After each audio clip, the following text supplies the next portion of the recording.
We have returned here at the North American Rainbow Six League. Doe, your host here, along with our special guest, pro gamer Tommy and Caliber Jacob, as usual. And we are about to get into. He called me Jesse once. I know, that happens. Today. Oh, and I call you Gold 2 player. Wishful thinking. Anyway, we'll move into our next game. It's going to be Oxygen taking on DarkZero. I'm just kidding. I didn't mean that. No, but he called me a Gold 2 again. I'm not. You play on a newcomer. So you're learning how it has to be as an analyst. You call him like you see him. Yeah, you know, I just be straightforward. Like he's on a newcomer playlist. Like, what do you want me to tell him? Wow. We'll do it. Want me to swear to I God. thought you were a nice guy. You know what they say about nice guys? They're always last, just like I was last place. Ooh, self-burn. Those are rare. Self-owned. I didn't have to do anything. He just did that himself. You know what I mean? Like, why would I have you point the gun at me? I could just, do it myself. Well, there you go. Point the gun at me. Perfectly balanced like all things should be. Let's talk about Oxygen versus DarkZero here. Obviously, DarkZero wants to get back to the major, but their results have unfortunately not put them in a place that is going to be easy. They can still do it, but going through a team like Oxygen that was, until a few minutes ago, #1 in the standings is going to be a bit tough. I mean, we called OXG really good at, or like kind of good at everything, or very solid at everything, and yet here they are, 5th and 4th on attack and defense respectively, and yet they're still up here in 2nd. Don't let the separation between 2nd place and 7th fool you, by the way. There's only a 4-point spread between the two right now. The big question is why in a Charlotte major dominated by DZ's attacks did we not see that then move into stage 2 and be the same kind of consistent thing? Somehow this team has gotten found out or shut down in some facet of the game, not on defense. They are doing perfect on defense at the moment, even though there still isn't a big separation between like 5th place and 1st place in terms of defensive rankings. DarkZero is still doing good there, but on attack, something's not clicking. I mean, I think it's just, getting used to the new meta with the zombie and, attacking and, having instead of Troy, having to think of everything. I think everyone's trying to give in their input because Troy can't see every single zombie place or new things added. So, I mean, it is what it is. I mean, I think they're going to get their When you get the meta changed and you kind of have to micromanage a bit to find how it works. Yeah, exactly. Yeah. Well, let's talk about Oxygen specifically. Like you mentioned earlier, Jacob, this is a team that we were saying, well, they're good at everything, but they're not spectacular at anything. I wonder if we might have to revise that statement because they are starting to look pretty spectacular in general. And although they are 4th and 5th in their respective categories of defense and attack, that's still been good enough to get them wins in nearly every game. They have more wins than anyone else in the league right now. So far, and it's even the one loss that they had still was close enough to a point where I wouldn't really be concerned about that kind of thing. They've got best of ones figured out. They've got the ban phase, the overall strategy, the mentality, how they come into games, how they come back out of it, go into strat books, and then understand how to play one game to the next on back-to-back days. Right. Everything about the NAL structure is something that it seems like they have locked in.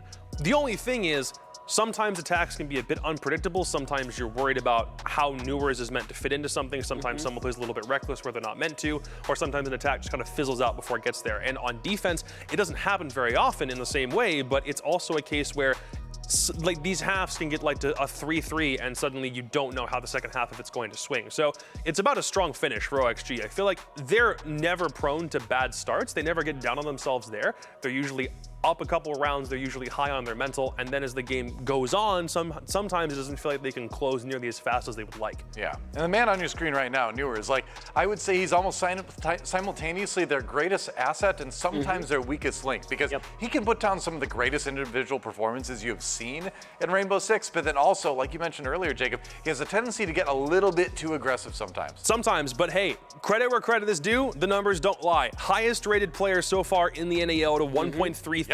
Plus 33 on KD, in spite of most of that still being on Finka. But even if you look at the other operators he's played in the one game where it was banned, he still picks up the Yana, still does what he can from a fragging capacity in the exact same role, even if it means it's without the use of an LMG. Newers is carving the path right now, highest rated even above guys like Gunner, like Grixer, who are still putting down good performances game in and game out.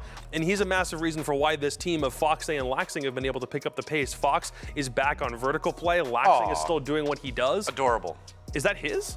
Aw. I mean, I would assume he's not just showing like a picture of someone else's dog. He's just showing a random dog and he's like, I'm gonna fool Jacob today. Sure. Remember, he's become your grandmother, sending you random pictures of cute dogs, I guess. Remember the time Kino had Uzi on and I called him fish? Yeah. Oh yeah, that is true. That is true. Well, yep. Wildfishers at the arena. But I will say about OXG, we don't see a lot of Vert this stage, and I'm not saying anything by any means because Vert is still a dog, and by dog I mean he still put up number every single game, or every other game and whatnot. But Vert is their saving grace. No offense to OXG, I feel like Vert bails them out of a lot of lost rounds, and he brings it back. So you got to give props where props is due. I will want to see how Vert performs this game because he's the homie. I want to see him perform good, and it's always nice to see him help. Fox, Lex, and Newer, since they have been the ones picking it up the last couple of games. All right, fair enough. Well, on the other side of the arena, we got DarkZero, obviously our Charlotte Major champions. They are currently 3-3 overall in the standings right now. It's been a roller coaster for DarkZero. They have looked incredible certain games, and they've looked pretty fair to weak in some other maps so far this stage. And like you mentioned earlier, Tommy, sometimes there are changes that come through. Obviously, Azami shook things up a lot. It's adapting to that meta. Obviously, Sens as well, with what they can do with the wall. It is tricky, but at some point as a champions, you gotta figure it out, right? And you feel like Canadian is one of those people that is in prime position to do so, but it's looked a little bit shaky so far this stage. Well, I mean, we can go back to last stage real quick. DZ beat OXG on Oregon 7-4, right? I have no doubt in my mind that Troy's gonna come out the gates, literally with counter strats up to whatever he wants. Like, DZ is a known team that always counter-stratted and loved the BO3 system, and always just even before any games, they always would love to counter-strat. If they have the info, they will counter-strat it. It does not matter. So, as we know, they won last time 7-4. So will DZ and Troy come in hand in hand and counter-strat it up versus Oxygen? Who knows? I hope they come out swinging. I look at this for DarkZero as the same position we've seen them in for most stages usually. It's difficult to call them the best team in the NAL, even back when it was online stages when the team was almost completely different from what it is now. Yeah. They've always been a team that feels like somehow they'll scrape into a top 4 position, or they will spend a lot of time within the mid structure or the mid pack of a league and then crack up and finally manage to get to that point. But it's always this kind of roller coaster. So even though it's a 4-point spread between them and the top and where OXG sit right now, and in spite of them not being at the top themselves, this still feels like old hat for DZ as far as domestic competition. It's kind of hard because DZ has always been a good domestic team, but they've always struggled international. And then now with Troy, they won a trophy. So who knows, what's the next step for them? And keep in mind, too, last stage came down to the very last map. It came down to Canadian having to beat his former team, Space Station, to get into the major. They were able to do that. So, yeah, if you're a DZ fan, you definitely are, maybe a tiny bit worried, but you can't really give up hope. Not by any stretch of the... This is just the roller coaster you're on if you're a DZ fan. Exactly, yeah. You know it, you love it if you're fans of this team. Let's check out the map. Let's see where we're going for this next match here. There's a couple options here. Obviously both of these teams have the permabans that they like. DarkZero, very typically, you won't ever see them play Skyscraper for any reason. OXG, for their own part, they've banned Oregon very consistently. They almost never play a Villa. They almost never see Chalet get brought into the pack. So if we're trying to work around the maps that we already know these teams don't appreciate playing, then we can narrow it down to a couple very specific ones. Obviously, I feel like a border here would be an interesting play. If we do end up seeing an Oregon that for some reason feels like it plays into both teams' strengths in a way, even though DarkZero's not had very convincing performances on it as of late. No border. It looks like we're trending towards an Oregon. It does look like we're trending toward an Oregon. You know what they say on Oregon? Bring out the Finca. Oh, never mind. I spoke too soon. Okay then. So if it's not the Oregon, we're stuck between Club and Ville. Club, I look at, and DarkZero have historically been very good on it. They played it back. It was against Astralis, and Astralis said they had good things for it. Turns out they didn't. That seems like where we'll end up going if DarkZero have the final play between that and Villa. But they don't! Proving me wrong. So this is a map OXG traditionally do not play. The one time they've played it in the past several months was a group stage game back at the Charlotte Major, and it was a wash. It was the one time they ever worried about it. Banned it out in both of the best of 3 series that they played. As far as DarkZero is concerned, they've not played it this stage, but they did play it back in stage 1 twice. One of them was that crazy Beast Coast game, and then played it once at Charlotte and lost it. So aside from the fact that this is one that is traditionally, up until now, OXG have banned it literally every single time this stage. DarkZero must have some very interesting reasons for picking this as opposed to Clubhouse. Will we see a Finka ban? I don't know. We've seen one already today, so the precedent has been set. It's there. They could. Yeah. Time to predict who is going to win this one. Is it going to be Oxygen? Is it going to be DarkZero? As usual, first we'll go over to our casters to get their opinion. Standing by are Antero and Edward Cullen. Oh. Wow. He's so mad right now.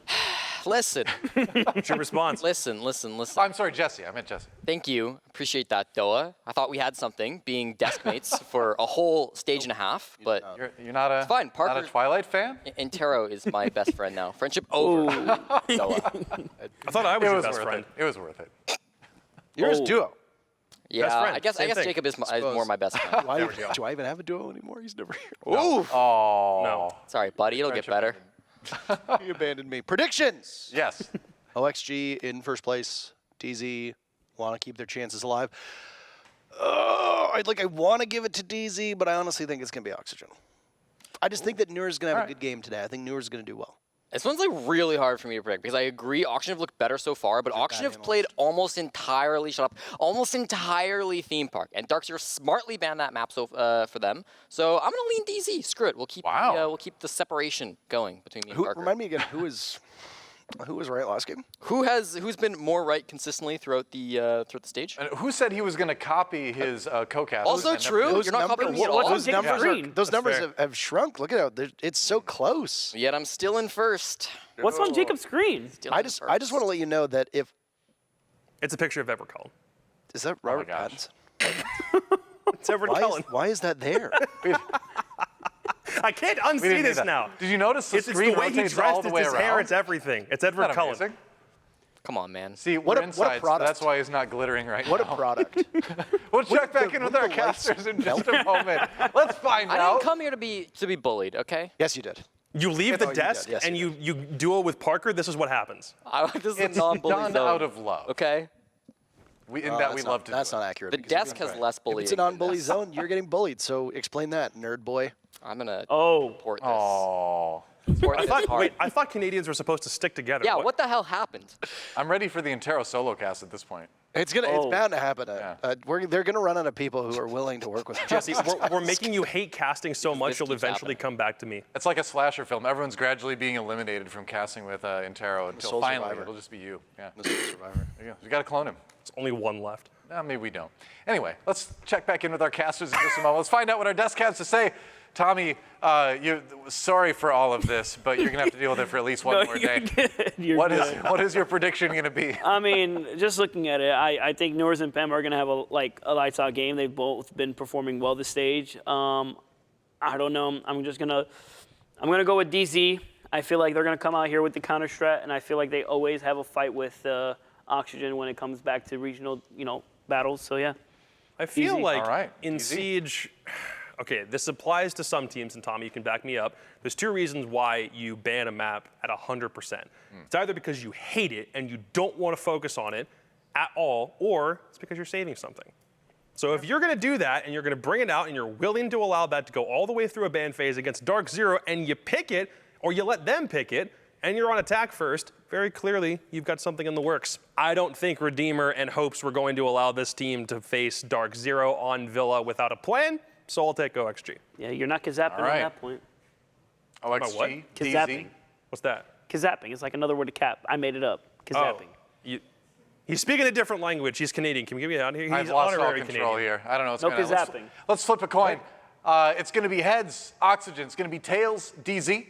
Are you agreeing with me? Is that what's happening? No, I'm disagreeing. Oh, it's heads, Oxygen. All right, the coin decides to go with the higher ranked team right now. However, it's hard to bet against the Charlotte Major champions as well. I could see Twitter going either way with this. Yeah, me too. Let's find out what the Twitter They're vote gonna is. go DZ. I'm curious. They're gonna go DZ. Are we going to go split half and half? What, Ooh. bro? Every time. It'll go the Oxygen. What was the All right. result on this? I wonder.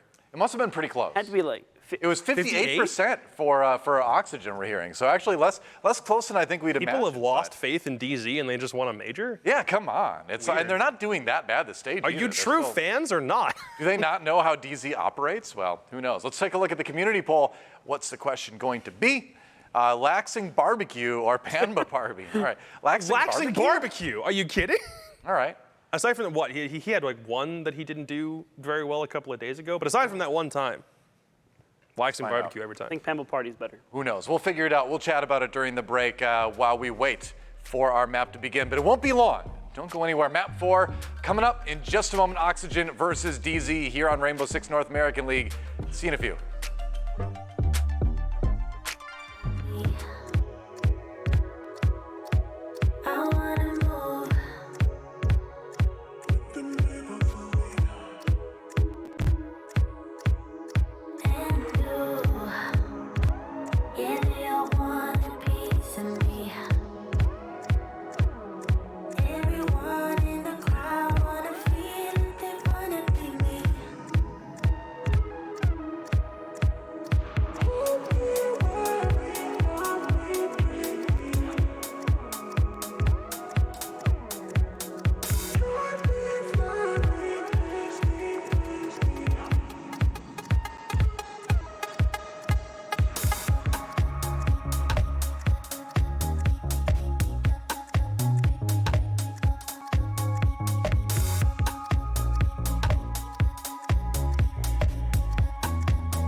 What I gained from the Charlotte Major, basically just experience. When you play in front of a crowd like that and everybody's cheering and like you get a kill, the stage rumbles, it just builds your confidence to a point where like when you come back to the NAL, it's like just a walk in the park. You just sit down and play. It's like playing at home. The best performance to give Ethan, or the best way to get Ethan prepared for a match or to get him in his zone, is really just putting a drone in front of him and just letting him have free reign of some of those situations. Composure and confidence. That's all you need as an entry. It's confidence, and that's what Fox told me. Because he used to play entry before he IGL'd. So he just gave me a rundown of like, you basically just need to think you're better than everybody in that room. Just go in the room, think I'm gonna win the gunfight every time. If I don't, I don't.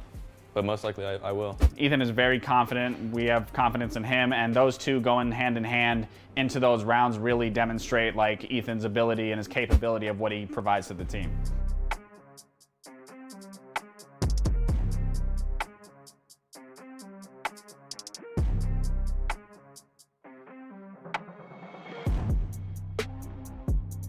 I'm Newers, and this is the NAL.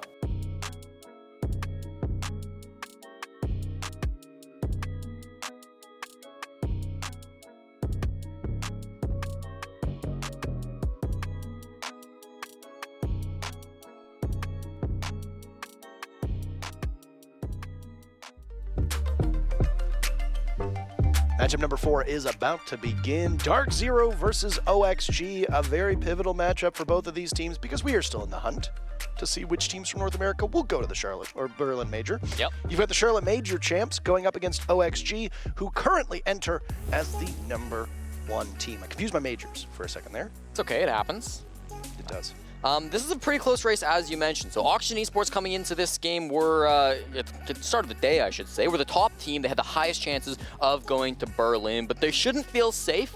They were over 75%, but that doesn't mean that they're locked in by any stretch of the imagination. We love those stats. Absolutely. And DarkZero, of the 4 teams that I would consider kind of fringe teams, right? Ooh. Between 30 and 50% heading into today to go to the major. Right. Of those 4 teams, I would argue DarkZero have the hardest schedule coming up. They play Oxygen today, obviously a very tough team, top of the leaderboard right now. They play Exet tomorrow, who were in the top 2 coming into today with that loss to Astralis. I believe that's been switched up a little bit. They're third.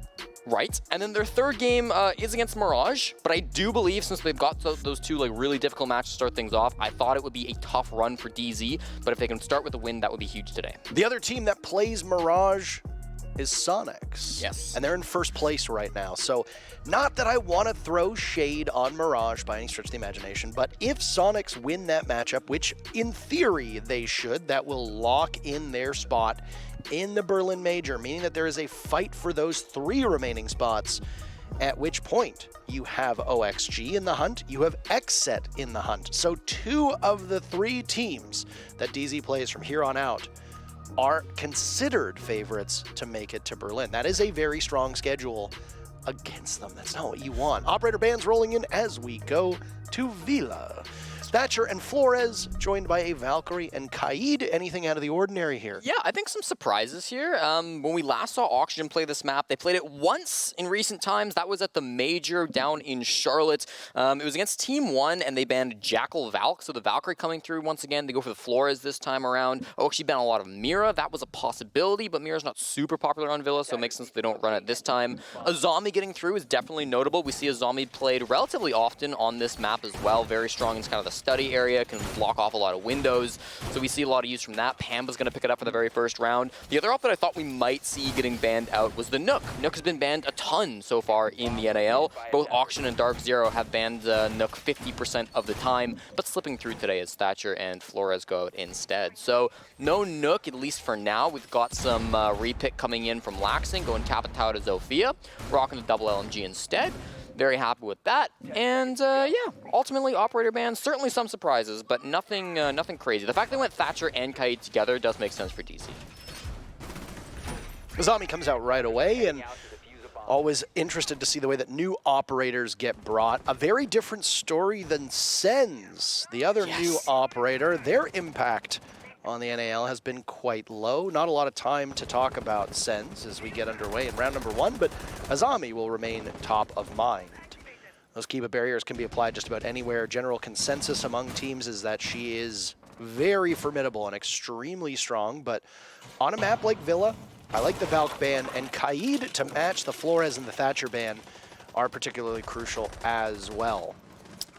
NGR trying to peek the study doorway. Nobody's on it. Canadian bottom floor might be the bigger threat. Newers and Vert both down there trying to hunt him down, make sure he doesn't go for any sneaky plays. Of course, Canadian has been one of those players that has flexed around from support to kind of fragger to roamer. He does like to play a little bit more aggressive when he's on the defense. Nice Kiba barrier from Pamba. Oftentimes people will run 2 shields on these main stairs, but utilizing one of those shield spots as a Kiba barrier instead does allow you a little bit more flexibility. They don't have to bring 2 shields this time, and that's a pretty fun angle. The way that he's able to crouch down there is very nice. It's Newers, though, who opens things up on a hyper. Highlighted early on before we got into the matchup today, he will be an incredibly crucial player for OXG in this matchup, especially against the offensive threats that DarkZero has. Not every NAL team has a player who can go toe-to-toe with the likes of NJR, the likes of Panbazoo, the likes of Hyper. Well, 2 of those threats are no more for DarkZero as Oxygen stretches their lead. Number advantage in a 5v3. Half of the round still to go, so they're in pretty good shape for OXG. NJ dying on the smoke is really tough here. Eclipse going down as well takes away another SMG-11 shotgun combo from the board. Fox with the F2 will grab that one, and we're even cleaning it up farther. Newers takes down one more, and it's going to be a flawless round as Vert finds Canadian for the final kill. Just playing keep away on these defenders as they try to get back to the bomb site. OXG starting things off flawlessly, not allowing a single pick for DarkZero, even though the engagements were there. These were not target dummies that they were shooting at. DZ had opportunities to fight back. Didn't really work out all that well. We can talk about the stats of the different bomb sites, but taking a step back and looking at the broader way that Villa is played out, you'll find that as of this moment, it actually is the highest defender win rate of every single map in the North American League through stage number 2. It's actually the most played map, tied with Bank, Oregon, and Theme Park at 5 plays apiece coming into today. Every single Villa bomb site that has been played, which is only 3 of them, has a favorable win rate for the defenders. The only bomb site that we haven't seen get played at all is that living room library. Not a single play so far through stage 2. 20 times teams have gone to Aviator Games. 19 times to Trophy Statuary and 15 times to Kitchen Dining. We're 2 rounds in, but I'll give you a little prediction. I bet DarkZero run it. I bet DarkZero run Living Room Library at least once throughout this matchup. They played it one time against Astralis in the major grand finals in Charlotte. They were able to win that bomb site relatively strongly. So if it's one they want to go to, they can whip that one out. Trophy Statuary, DarkZero played 4 times in that match against Astralis. It was a 15-round game, so they got to play it in overtime as well. Lost it every single time on defense. Still, they have confidence they're going to run it back one more time against Oxygen. This will be their 5th play, hoping to maintain an above 0% win rate. Oh, the Azami obviously not being particularly crucial, but nobody on that round was for DarkZero. Utility work wasn't really the storyline, as it seemed like OXG just waltzed on in and got kill after kill after kill. We didn't see an attempt at an execute. I don't even think a single member of OXG actually made it into the bomb site. They didn't need to. I guess that just goes to show you that sometimes you live and die by the roam game. I mean, that's what we saw a lot on Chalet last match, right? It was all determined based on how the roamers did. We might say that as well on Villaville. Definitely does tend to be a little bit more site-focused, and certainly Trophy Stats at bomb site, where unless you're trying to push all the way in through the game side, I mean, you are going to mainly be focusing on this bomb site. Pamba, the first one down from a nade, and he's likely to be, well, it depends. They could throw in another nade and probably get this. I don't know that they know that he's down either. It's hard to pick him up, and you can see Auction trying to swing to find that finish off, but they just haven't got it yet. They've got a ping on him as well, so they know he's there. Realistically, nobody's picking this up, and with the nade, they'll finish it off anyways. So you expend another one of those explosives, but still OXG gets that opening pick, even if Pambazoo at that point was living to die. Canadian next one up as the focus from OXG onto the statuary portion of the bomb site. Canadian tucked in next to that statue. OXG will swing towards 90 as there goes an Adrenal Surge as well. First kill for DZ in this matchup comes from Hyper. It's on to Dream. A nice nade from Vertical. Should connect, but it's a little bit too late. No! Vertical walks right by. Eclipse on those Astro Stairs. Fox A answers back. The killing shall come with a minute to go, and it shall be glorious, friends. Hyper swung on by. Laxing lined up in so many bullets that he can continue to fire away. NJR's Nitro Cell and a nice SMG in his hand will be all that she wrote. And oh!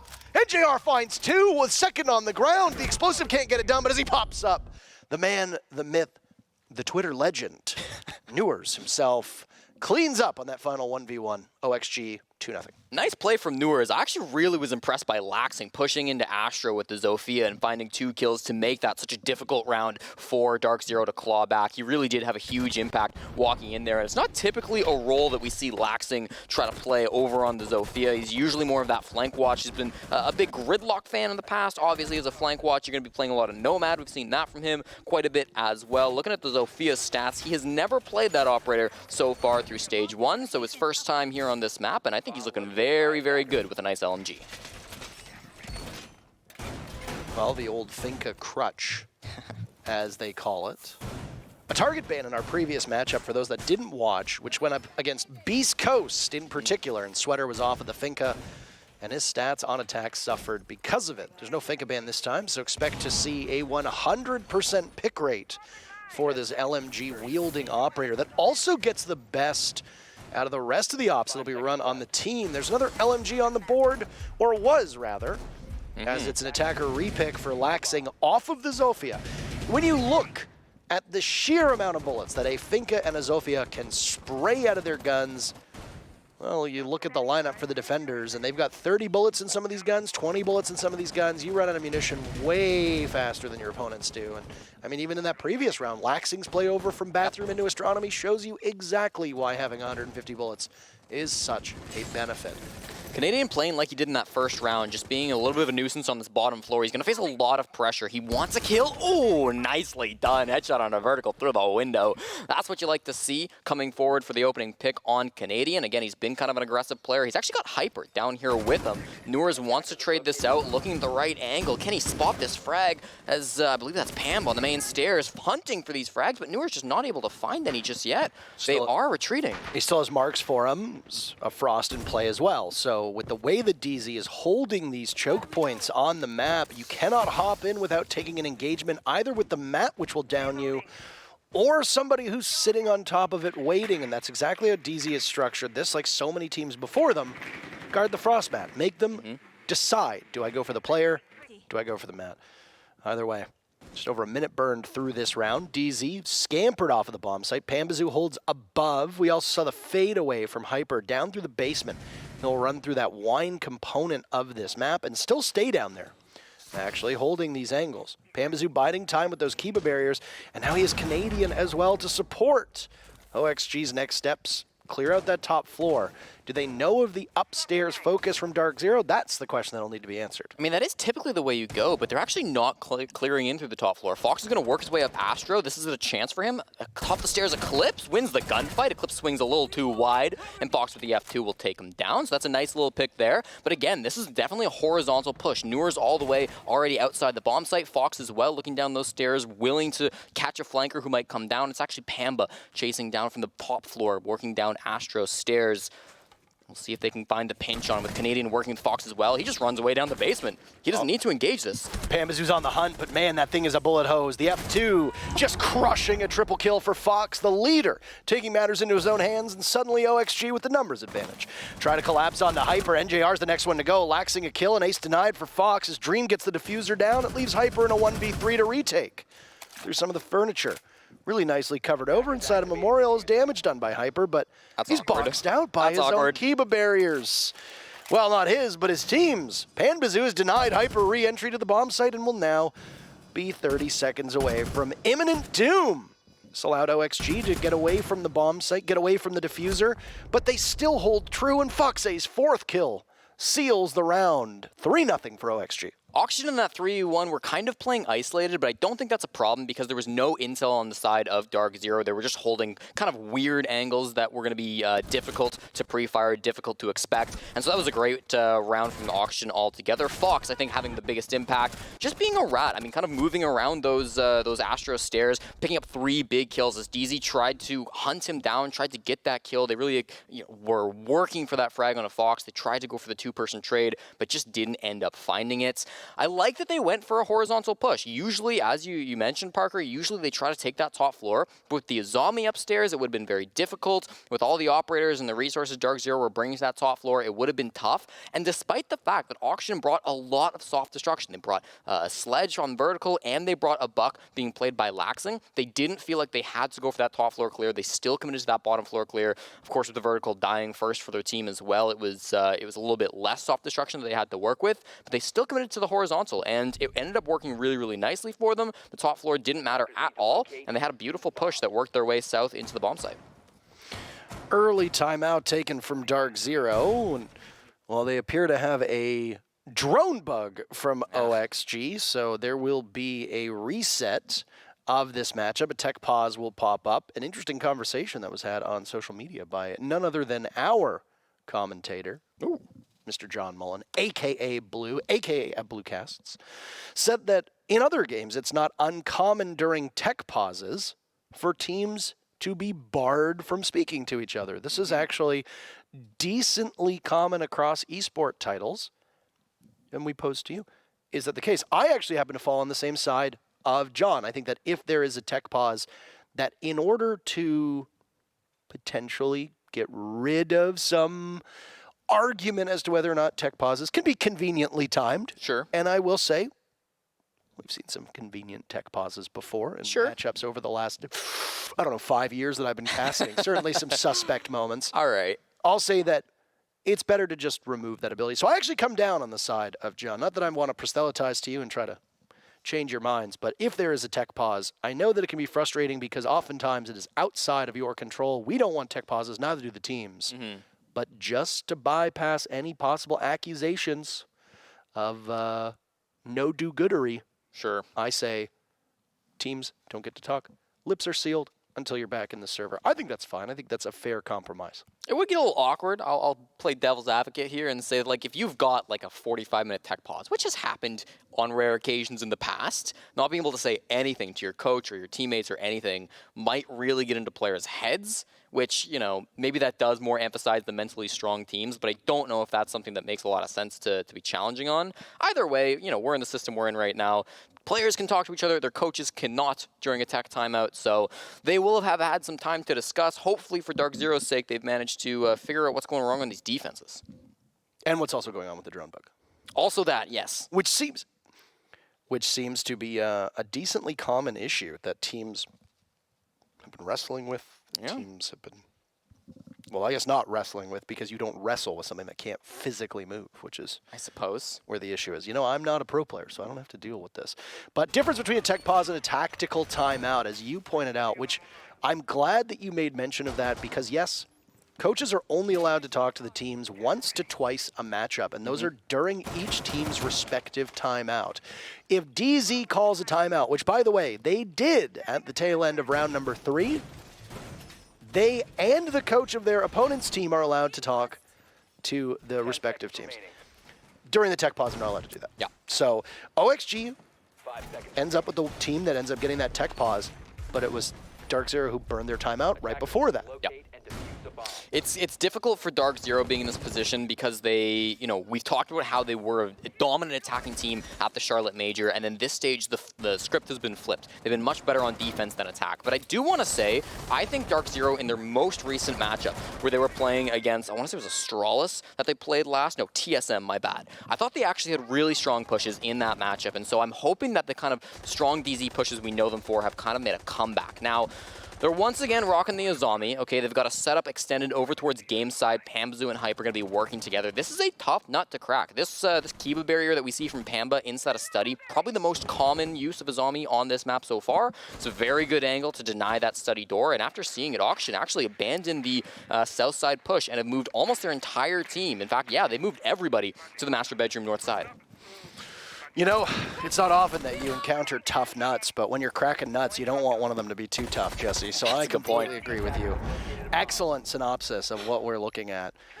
OXG have very quickly made their way into Master, and Newers might have an opportunity here as he sees for a fleeting second the gun barrel. But the shadows elude him. The silhouette's on the other side of the wall, but Pambazu does not and decides to peek the doorway. I will imagine DZ will be bamboozled by how close OXG were to the bomb site. Pamba, that's the second time he's been the opening death in the exact same position on this bomb site. This time it was a wild swing, maybe not playing as passive as he should have been in the middle of the doorway, but he does get punished one way or another. Another fight. Fox takes the gun and wins it over Canadian. Bit of a scrappy one. Don't know if they were both expecting that. I don't think they were at all. DZ gets a perfect lineup onto Newers and Vertical with NJR and Hyper credited with those kills. That allows DZ to push out of the bomb site a little bit more and hold on to some of these aggressive positions. Laxing knows that there's a player sitting behind boxes in astronomy, whichever one you want to call it, but it's a bit of boomer aim from Laxing. Not as well done as a steak that Laxing would certainly not eat. Suddenly it's Dream in a 1v3. Things started off very well for OXG, but they kind of lost the plot. And now Dream will need to swing, finds one. Another lined up inside of Astro. He'll push, but it's a crossfire from NJR. They didn't expect him there. Doesn't matter where he is, but he lays in wait. And DZ gets their first round. Still, OXG with quite the lead. An extraordinarily similar round to what we saw in round number 2 last time that they were here on Trophy Stat, in that it was, again, an opening death from Pamba in the exact same spot that he died in previously, and that came down to a 3v3 that really did rely on Laxing pushing into Astro and winning some gunfights. Last time, the Zofia LMG served him well. He managed to make it work. This time, dying in that engagement meant that his teammates were really not left well off. Fox dying on the south side of things didn't help much either. Dream in the 1v3 did his best, but ultimately that's not going to be one that you're coming away with very often. Maybe just a little bit of experience from Laxing on this operator. Again, he's never played this op throughout this stage before today, so, I mean, not that Zofia is necessarily an op that most pros are going to be unfamiliar with, but still, it's not his typical operator. Usually when he's playing flank watch, he is on more of those standard flank watch roles. So, not winning out one way or the other today, and it's going to cost them their first round. 10 seconds. It's working out effectively, but I think OXG, when they got in, they knew what they needed to do. They stacked up and just weren't as well practiced through that mid-round. I mean, it's hard to tell because of how frantic some of that action was as to what went wrong for OXG, but DZ, what went right? An awful lot. Pambazu, by my measure, is still not on the scoreboard for a kill. I believe he was 0-3 before we saw Rios come in. Right. You know, your eyes don't deceive you. This is not just a 1-1 game, no. NJR has 3 kills through just 1 round. That's impressive stuff. And that's because he was left all on his own by Trophy. Based on this drone, you can tell Vertical is about to Gara hook up the 90 hatch, but it'd actually be NJR who takes down the man we were just discussing, Laxing, for the opening pick of the round. He's going to go through the window instead of the hatch, Vert, depending on what he's feeling. There's nobody there, so he shouldn't get punished for it. Eclipse is over by landing, so that could be a problem, but currently not going to be holding the angle. He should be able to get in safely. It all depends on what Eclipse is looking at when he jumps on in. Of course, doesn't have to either. Just because you've got the Gara hook doesn't mean that you have to use it. I think Laxing's death might actually stop Vert's brazen play, because it is a very risky gamble to take, and if it doesn't pay off, then your team ends up in an even worse spot. Good news for them, though. Newer's on one today. Down goes Pambazoo, still searching for his very first kill. Vertical awaiting the call to go towards 90. Could somebody be in that particular area? We'll wait to find out. We're still halfway to go in this round, so plenty of time left. Another Adrenal Surge, one left for Newers, two times, burned early on. Vertical is in. We'll close in on one of the DZ members, but look at nobody nearby. A second kill from Newers. He has been the big threat, but that's all she wrote in this round. Eclipse takes him out. Vert's in the midst of the bomb site now, just wandering right in. Down goes Eclipse. Suddenly it's the off-site play from DarkZero. Canadian downstairs being that nuisance as you discussed, and Hyper will contest against Foxay, leaving Dream all on his own to get the diffuser down. Canadian sees him and engages. Foxay splays out onto Hyper, and now Canadian is gone too. Suddenly, DZ's attempt to get back falls short, and OXG will claim the first half no matter what happens in the final round, as they're up 4-1. Gorgeous push. They had a 2-2 split going on. Gorgeous! 2-2 split. Two players going in through study, two players coming around kind of the 90 area. We saw, of course, the entry coming in that 4v4 with Newers walking in through study, taking down NJR. Did get traded from Eclipse, but then who was there right afterwards? It was Vertical, who had done the Gara hook, who jumped in through the 90 window, managed to get the trade in, and then they had site control. Dream, that other study player, was able to walk on in. I like his plant position. He went right in the corner of Aviator in the northeast corner, was able to put the kit down. We did see Canadian swinging that, and I think the idea was that it would be covered from Vertical, who was back behind the bar, was able to get an angle on it. Dream just said, screw it, I'm going to take the gunfight anyways, and worked out for him. Got a lot of damage, got the kill. But ultimately, yeah, that was a really well-rehearsed push from Oxygen. That's something that you just don't see unless a team's at the top of their game when it comes to coordination. Well, DarkZero's had some good games. They've had some off games. I feel like their consistency has been their biggest issue so far this stage, which is a bit odd because there weren't any real consistency issues with the team when it comes to the Charlotte Major. And furthermore, the one thing that I think is the most damning for DarkZero at this particular moment is that they are the best defending team in the North American League, and they are on the most favorable map for defenders, and they are defending on the most favorable map as the best defending team, and they have a single round. That is the most troubling thing. If the #1 defending team on the #1 defender-sided map, who is currently defending, cannot get more than 1 to 2 rounds on defense, that is a huge loss. And honestly, kudos to OXG for cracking that tough nut. We've talked a lot on the desk. I thought you were going to say we talk a lot about nuts, and I was like, they're hard to crack. That they are, but typically the nut talk is saved for after the desk. Typically on the desk, we talk more about DarkZero and their slow starts. They've lost every round one, barring one game. Parker's holding in a laugh. Barring one game, which was their most recent win over TSM. They always tend to lose that very first round. So this is no surprise that they've gone down early in this game, but in best of ones, it's very hard for them to pull these back. Canadian hunting for a kill, it's free. Vertical on a drone will find it. That's the Capitao gone. Again, Canadian's been so consistent on these bottom floor roams. And also, I want to say, I called it, Living Room Library. It's the first time that we're going to see this bomb say, why not? Go for a Hail Mary. You've already failed at your task of winning the better side, quote unquote. So go to the bomb site that is showing off today. It's its debut.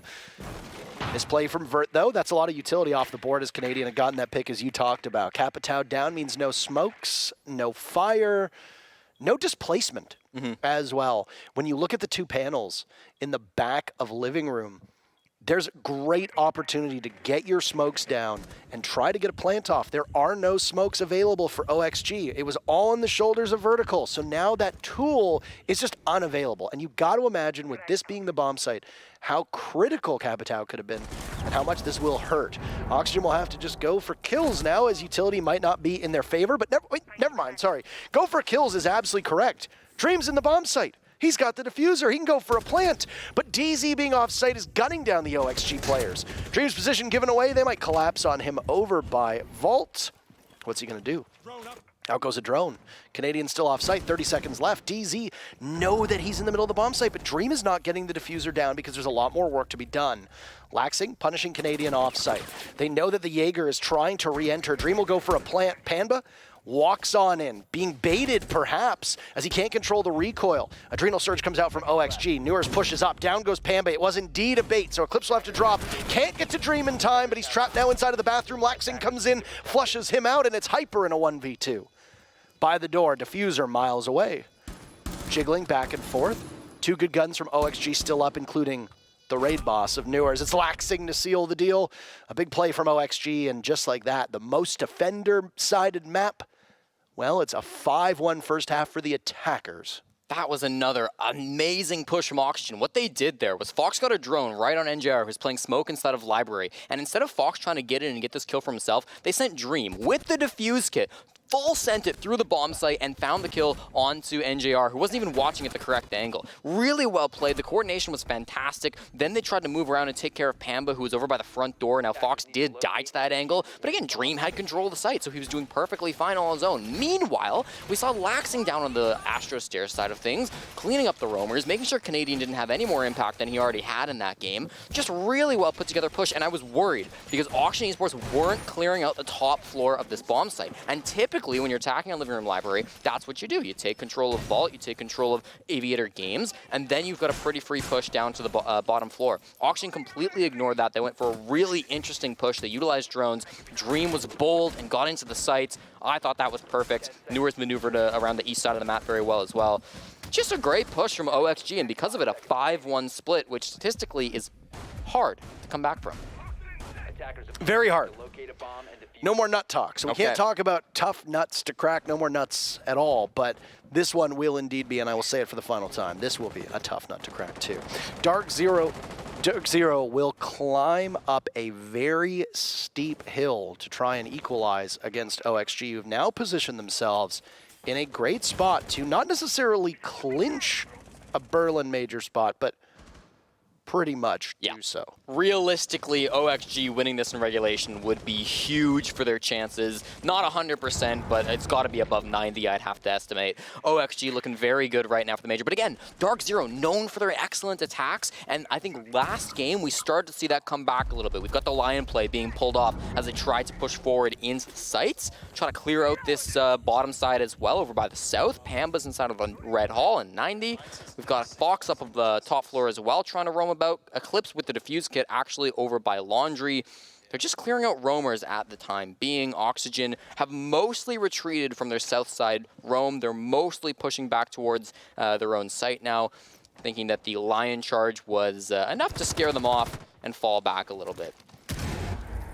All right, well, we can talk about strength of schedule later on. OXG does not have a cakewalk, by the way, moving forward. They still have Space Station and XSET, so there is potential that they could lose both of those matchups, but these 3 points in regulation would be a massive cushion. Again, it starts to be less about how well you do and how well your opponents do, because for a team like DarkZero, a loss here still keeps them at 9 points. Parabellum is at 11 points with their victory today, so there's still a chance that they can make it through. But you then need both XSET and Parabellum to not win their games, and that's where it ends up out of your hands. So do or die for both teams. Effective lead. OXG, those 3 points would regain the lead. They'd sit at 16. That would be a huge boon for them.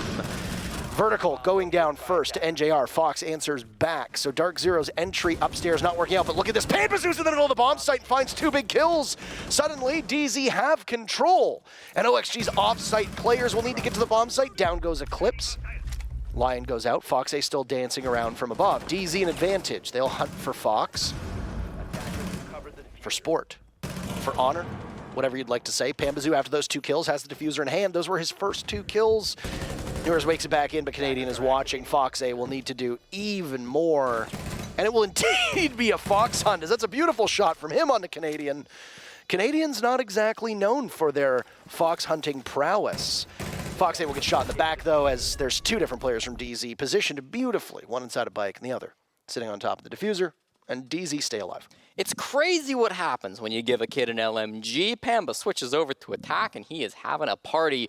Are you saying the something server. about LMGs being Parker, I think strong? I think Finka is a strong operator, and I think that's a big reason why players like Pambazoo have been so successful. Not to take away anything from Pamba, obviously he's a great player, and he was picked up before LMGs dominated this game. There's a big reason for that, but he has absolutely been utilizing those LMGs to their fullest potential. He's been great there. That's that little push in through the south side. That's the great pushing power that we know from DarkZero that we talked about coming into this game. It may be a super attacker-sided Villa. I know your small sample size stats say otherwise, but I do think that Villa can be a little bit more even when you look at the broader scope of these of the sites that we have inside of Rainbow Six right now. Certainly is defender-sided, but again, in the meta that we're in today and with the teams that we've got playing right now, I definitely do think the attacks have been looking very, very good. So, all in all, big start from Pamba, but there's a long way to go when it's 5-2 on the scoreboard. 5 seconds to insertion. Well, well, well.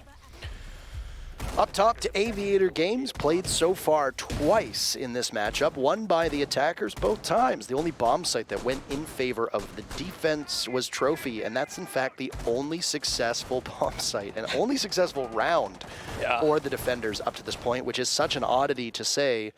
Because while we look at small sample sizes for a lot of these maps, Villa has been played the most. It's in a 4-way tie with 5 plays through stage number 2.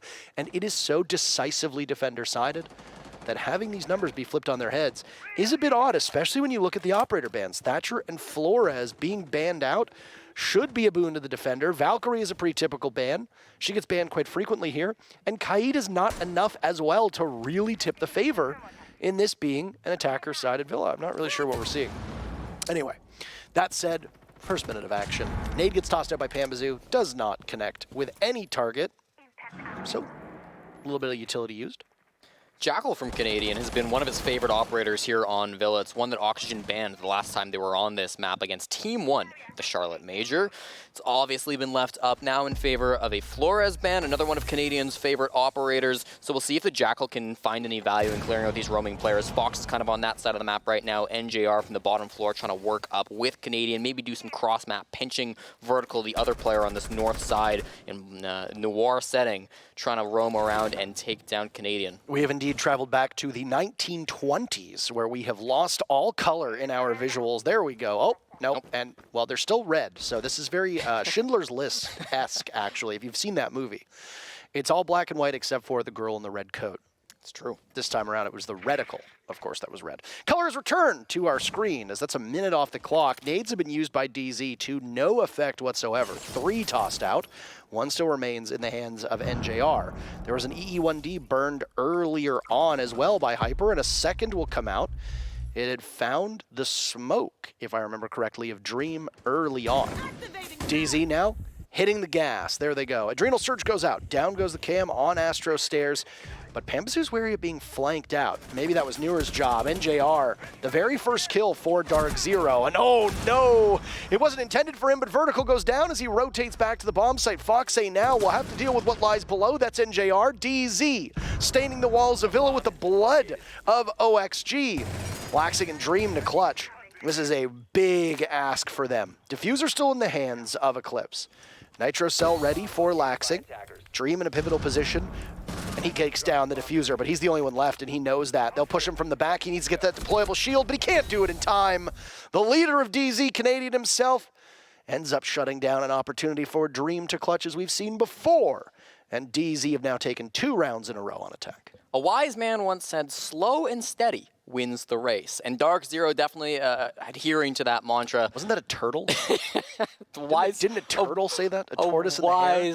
A wise The turtle. tortoise in the hair? The tortoise was like, slow and steady wins the race. DarkZero took 2 minutes, more than 2 minutes to roam clear that north side of the map, but when it finally came through, when the Lion charges happened, when Canadians started pushing through, when NJR and Pamba were pushing through that bottom side, they got so many of those kills. Both the north side roamers falling on the side of Oxygen, plus 1 more, meant that DZ had that control. They had a massive man advantage without losing a single player. They had They had, I believe it was Hyper, yeah, up on the window on the east side looking towards landing to cut off any crossfires or anybody running back to the bomb site. They had Canadian pushing through the master side on Jackal, and then they had Pamba coming up the Astro stairs to clear out those roamers. And that really well-coordinated clear of those roamers made it so that DZ won that round. If I was Oxygen, I'm looking back on that, maybe you want your roamers to fall back a little bit earlier. They'd already denied 2 minutes. You don't have to keep playing them at north side if you've already gotten that value. If they'd fallen back, stayed alive a little bit longer, the push for DZ would have been very difficult. But of course, they got those man advantages anyways, and we saw DarkZero run away with the round. So I'm telling you, Parker, although it's a 5-1 split, both these teams are so good at attacks, this very well could go to overtime or even 7-5. And if you look at what happened as well in that first half, while OXG did win 5-1, there were some warning signs. Number one, early leadoff picks that were in favor of DZ through 3 rounds. So 3 rounds, DZ had an advantage, and some small thing fell apart. It could have been the mid-round. It could have just been a big clutch moment. It could have been a pretty fast trade back in favor of OXG. But still, it was not as decisive stats-wise when you get into those advanced fancy stats. It was still not as decisive for OXG. OXG was indisputably the better team, and they had some, as you called them, beautiful executes. I did. But I mean, it's been closer than the scoreline would suggest. And now with this timeout from OXG, can they right the ship in time? That is going to be the question. I think Auction took a little bit longer to heat up on their attacks. The ending of that first half was really, really good for OXG. The start definitely was a little bit scrappier, but 5 rounds, they'll be happy with that. DZ have started a lot hotter on their attacks, and they've gotten the undefeated streak to prove it through 2 rounds. They've rocked the Nook now, and this is the operator that we see banned quite often from both these teams. Canadian jumping on it. He has been that flex player from DarkZero who rocks a lot of different operators, bringing it out today here to try to clear over from the south side. And we see a bit of a roam. Fox and Vert both here on the south side in Aviator Games, both retreating as of now. Fox a little bit slower, but he gets out no problems. NJ on the 90 window doesn't catch anything, so everybody's back towards the north side of the map. Everyone's back to site. Laxing below, but ultimately this is a 0 gain roam clear, other than time. Time is exactly what we're looking at right now. Approaching the halfway mark of the round, which means that we're out of Discovery. Into the mid-round. Canadian lurking underneath the bomb site with 2 nades in hands. We effectively refer to these as depth charges. Sure. Rampy, a fan of the depth charge. Most nade kills in the league right now. They're up against TSM in the next matchup. Canadian has 2 in his pocket. DZ's nades on the 2 rounds that we've seen so far, not as lethal as they could be.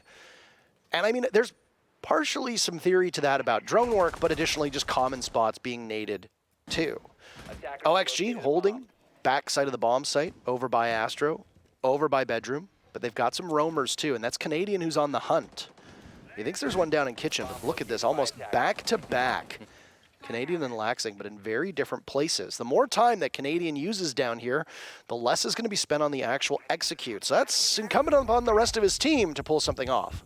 Laxing bringing the barbed wire instead of the C4 means he's not a crucial must-kill operator down here, but of course if he takes down Canadian and flanks up those Astro stairs, could be a problem late. They're going to be pushing this from landing side though, and with everybody ready and flashes going in, it's not long for the push. Canadian will check this corner, and it's an easy kill for Laxing. He can head back up Astro. Newers hits his shots as well. A double piece for him playing by the bomb. DZ falling by the wayside. Diffuser not quite within reach. Laxing gets another on the stairs, a fight that he maybe should not have won, and a flawless round could be had by OXG as long as Hyper is unable to drag one down with him. He gets his kill, but it's traded out by Vertical, and OXG secure themselves at least 1 point by picking up their 6th round. There's something that both analysts who have come on as guests so far in this stage have said to me about Oxygen. Tommy said on the desk that sometimes Vertical bails out Oxygen, and Joe said something similar when he said that, you know, sometimes Oxygen kind of rely on Vertical. I'm going to disagree with both of our former pros and former coaches. I really think Newers is the real deal. Some people say, okay, maybe Oxygen's putting him in positions where he's able to get more kills. But even without an LMG, you saw it in that round. He's playing perfect positions. He's hitting so many great shots, and he talked about in the video prior to this matchup how confident he is. He goes into every gunfight believing he's going to win it, and more often than not, he does. 6-4 since the rehost. I don't recall exactly the stats before rehost, but I promise you he was positive. So ultimately, he's going to have a very good KD after this match ends out, unless things go very, very bad for Oxygen following this. But I just think Newers is such a strong player and has been so good for Oxygen throughout this stage and last stage as well. He's making an extremely strong case for Rookie of the Year this year. I completely agree. I think that the bigger issues that Newers had was just simply mental, right? Yes. He had that lull at the end of stage 1, but he seemed to bounce back mentally for the team during the Charlotte Major, and now his stats so far through stage 2 have been frankly impeccable. And I know that you said, well, he's going to make a good run for Rookie of the Year. Obviously, everybody knows that Troy Canadian is always in the hunt for that. He's looking for Rookie of the Year 7 years in a row. True. But I mean, you look at his rating. He's a 1.33. Yep. Next was Sweater at 1.23. In terms of KD, he's a plus 33. Next was Gunner at plus 26. In terms of entry, he's not on the list, but that's okay. He's not on the list for cost either. But that doesn't matter because his role, while maybe not main entry, his role on Finca has been better than every other Finca in the league, and I think that's really what needs to be noted. Yeah, I think you can probably admit that Finca is a bit overtuned at the moment, and players excel on her not because of their own skill, but because of the operator. I honestly think Newers is a player who can excel on other roles too, and should something ever change with Finca, it will actually be very entertaining to see how he accomplishes his goals on other operators. Speaking of accomplishing their goals, Fox A gets a kill, immediately peels off. Hyper to walk up next in another challenge, but they don't have any information as to where Fox A is. Do they want to fight him inside of games? No, they don't. Instead, he'll spray over and do damage to Hyper. Negates the entire Adrenal Surge that had just been used by Panbazoo. It also means that Hyper now, with half of the round to go, has used all of his EE1Ds. I think that's a smart move, given that he could be 1 foot in the grave. In the first half, we saw Oxygen come against a very similar setup, and what they did is as soon as they saw the Azami, as soon as they saw there was a roam on the south side, they said, screw it, we're not doing this, and then they hit Master. Instead, DarkZero tried to force that south side push. They walked in with a Finca charge, they walked in with a Lion charge, and then they just lost NJR. And it was a really tough gunfight for them to win. Fox had a beautiful swing. Now they've given up and they've gone to this north side push. They're just going to be trying to hit the bomb site, but it's a little too late, right? You've already lost one of your key players, and this is going to be difficult for them to push into the bomb site without that man advantage. A slew of Capkin traps is the trail for DarkZero to go from bike to Memorial into the bomb site. Watch your ankles, lads, or else they could be removed. From above, Newers doing work with his firearm. Panbazoo wanders in aimlessly, gets gunned down. Eclipse is the next one, who could be fed upon. Newers is having a hell of a game. Hyper goes down. OXG have this one in the bag. At least it sure seems. And in fact, it does. It was almost as if I foretold a prophecy. The final 2 kills come in, and OXG close the door on a DZ comeback. 3 huge points as OXG get back on top. And while they haven't secured a spot to Berlin, it seems like their ticket is in the process of being booked. 3 points, OXG, triumph over DarkZero. I think it's safe to say Auction Esports are the best looking team in North America right now. Obviously, it's an extremely tight... Physically? Well, yeah, physically as well. I would say more in the game was what I was talking about. Oh. Yeah, but I do think that ultimately, Auction Esports look very good, and it's a tight contest at the top. DarkZero, this is a really tough loss for them, obviously, with the way things are on the standings right now. They've got another tough game tomorrow, you said. Was it Exet coming up next? I believe so. I mean, they've still got Mirage. Yes. Right, DarkZero does end Playday number 9 on Mirage, who should be statistically the weakest opponent, but it's Exet next week. That'll be very difficult, despite the fact they lost. And if Exet wins tomorrow, that effectively removes the possibility for DarkZero to make it to the Major. Yeah. So the defending Major champs might not even have, and certainly looks like they won't have, an opportunity to defend their crown. That's tough, but honestly, with how close the NA League has been, honestly, a game or 2 off, that's enough to make it so that you don't get to represent your region at the next Major. That's it for game number 4. We've got TSM versus SSG lined up next, but first, a break. We'll come right back. Time will only tell. You can try me if you want. Life can get real crazy. You can try me if you want. We gon' find out soon. We gon' find out soon.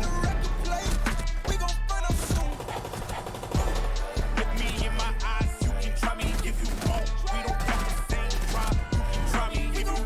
We gon' find out soon. We gon' find out soon. We gon' find out soon. We gon' find out soon. Look, I'm in a solid state. We ain't got the same drive. I know it's hard for you, these moments make me feel alive. Texas beating, built different like a G5. If I'm not the one, you better doubt the 99. Let me get back. All I do is win, I got dubs in rotation.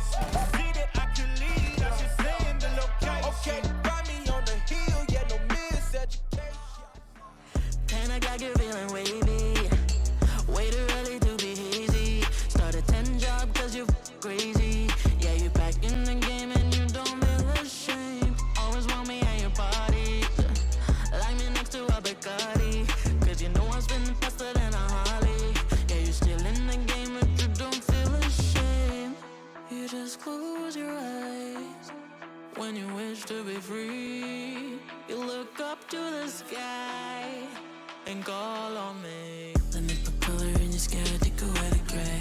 Turn the roof to a floor on a Saturday. Up your tall in the night, you do what I say. I'm just a getaway, I'm just your getaway. I'll make you warm if it's chilly, and I probably make you say things you wouldn't do normally. I'm like a 9-to-5 job, but you work for me. I'm your getaway, 'cause you can get away.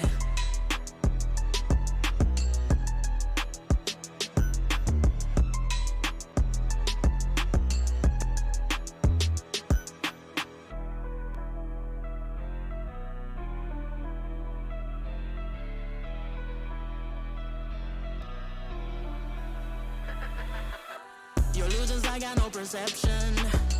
What is real, what's your projection? I make you dizzy in your head, got no protection. You're lost in the game, can't remember your name. Calling on the horn and she will come to play. You can get no sleep, stay awake to numb the pain. Make you save your problems for another day. I'm your getaway, but you can get away. You just close your eyes when you wish to be free.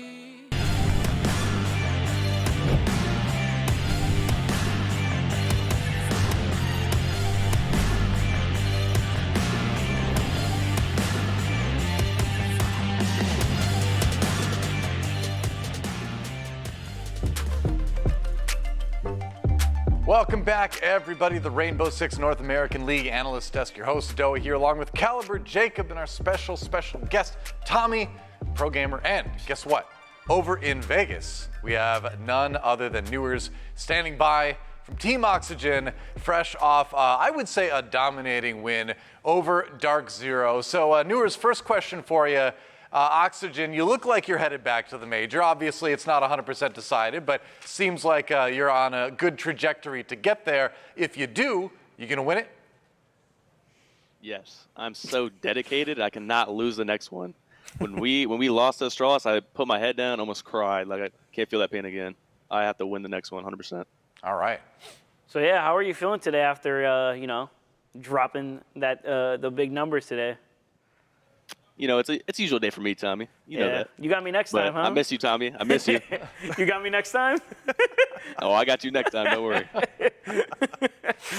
All right, so DarkZero today, 2 more games over the next couple of play days. I've liked what we've seen from OXG so far, but one thing we've said on the desk a couple of times, and I want to know if this is something you agree with, good at essentially everything, but not spectacular at anything. We usually equate that to like both attack and to defense. What's your opinion on that statement? I mean, just look at the Wikipedia. That's all I gotta say. But I did hear that before, and I was like, okay, that's kind of absurd because even before I was on the team, OXG gets top 4 every time. But I guess the stats do say like attacks like 4th, 3rd, defense 4th, 3rd. Just depends on the day. Like if we're feeling defense, we're feeling defense. If we're feeling attack, we're feeling attack. Well, let me follow up on that a little bit before we let you go. So what would you say is Oxygen's #1 strength out of everything as far as like, fighting, attack, defense, executes, plant percentages? What do you think Oxygen is best at in the game of Rainbow Six? Attacking, definitely. I feel like we're one of the best attacking teams in the league. I don't know who's the best statistically right now, but sure. I feel like we are 100%. What makes you saw the you think? attacks today, what makes you think that? What makes you think the attacks are the best? I feel like basically just warming up the comms, because like if you go into defense, you basically are just kind of, I wouldn't say lazy, but you just expect more out of a defense and an attack. So if you get a good attacking half, that's usually just how like everything starts.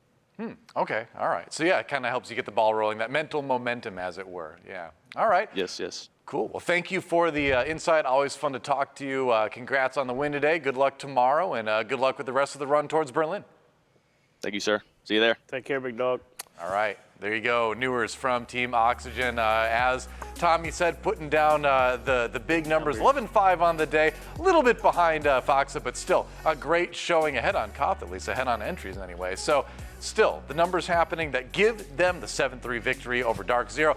Kind of tragic for DarkZero. It seems like it's going to be very difficult for them to make the major at this point.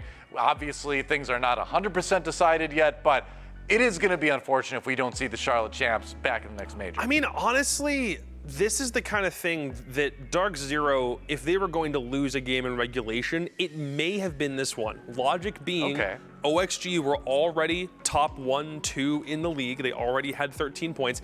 It now puts them in, I think, it's back up in first, but if DarkZero had to lose a game, it's this one where OXG are already up at the very top, and they weren't gonna be competing with DarkZero for like the 3rd or 4th spot or anything. So it's difficult to find a game that you have to lose, but this is kind of like the last one that you can definitively lose and still think that there's hope for the future. I think we're kind of getting off track. We got to remember, it's DC. They like to make it hard on themselves. They do like to make it exciting. That is true. Yeah. Yeah.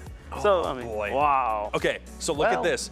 The minimum threshold for teams to qualify for the Charlotte Major last stage, was 17 points. That was the minimum you had to have. Now, the difference between 4th and 5th was 3 points, because SSG was in 5th place with those 14.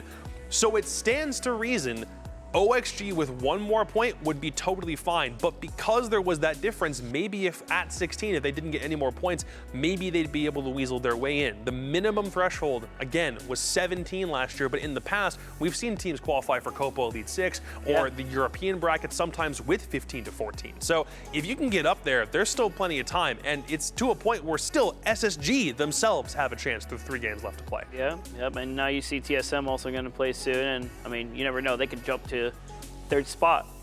Could happen. Yeah, you look at DarkZero as well. If they get regulation wins in their last 2 maps of the stage, that would end with them at 15 points.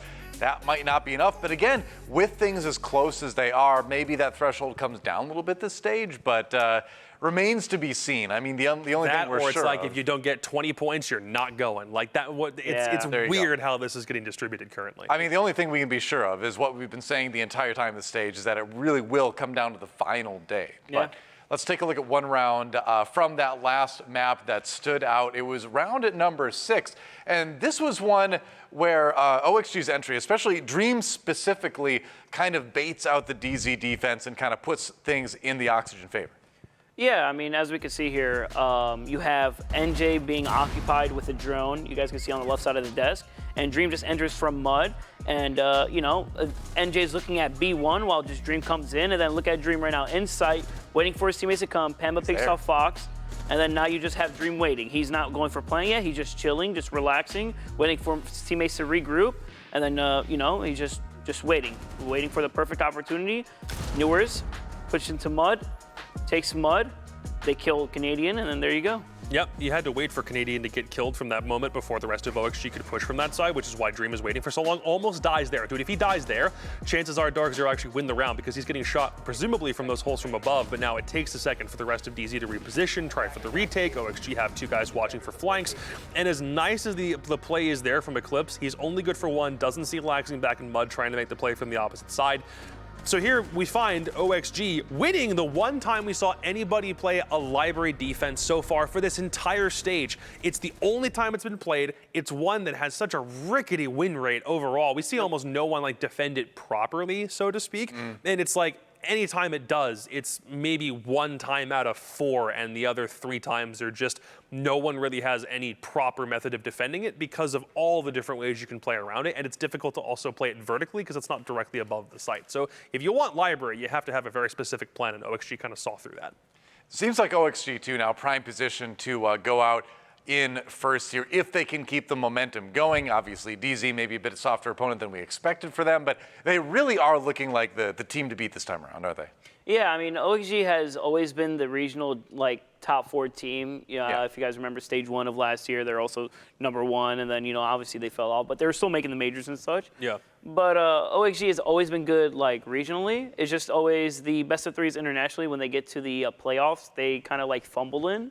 But as you could say that OXG will always be a top 4 team, even going way back to Reciprocity and, Cloud9 when they won the DreamHack Montreal. It's the same kind of vibe. And look at this, dude. This is the same way I had OXG as the favorite to win the Charlotte Major. They were doing something very similar to this, and I thought they were going to do it. And then they get to that one semifinal and it falls apart. But it's still the same lead-in to the major. It's demonstrating the skill, the coordination. They've got everything on lock, and they're not having problems integrating new guys into the lineup because it's producing numbers instantly. So if that keeps on happening, maybe they'll be my major favorites for Berlin, assuming they keep this up for the next 2 games. They're looking like the total package right now, but can they take that through the rest of the games in the stage? Can they take that to Berlin? We'll have to wait until tomorrow and next week to find out for sure. But you only have a few more minutes to wait before our final map of the day. It's going to be Space Station Gaming